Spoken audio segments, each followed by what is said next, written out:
اللہ کے رسول نے ہمیں زندگی کی مشکلات پر صبر کرنے کا راز بتایا۔ سیدنا ابو سعید خدری رضی اللہ تعالیٰ عنہ بیان کرتے ہیں کہ نبی پاک صلی اللہ علیہ وسلم نے ارشاد فرمایا، ما یصیب المسلم من نصب ولا وصب ولا غم ولا حزن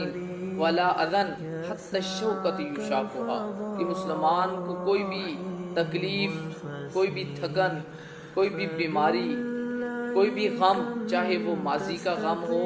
یا مستقبل کی فکر ہو، فیوچر کی فکر ہو، اس کے ذہن میں الجھنیں ہوں، یہاں تک کہ اسے کوئی کانٹا چبھ جاتا ہے، الا کفر اللہ بہا من خطایاہ، اللہ تعالیٰ ان تکلیفوں کے بدلے میں اس کے گناہوں کو معاف کر دیتے ہیں۔ تو لہٰذا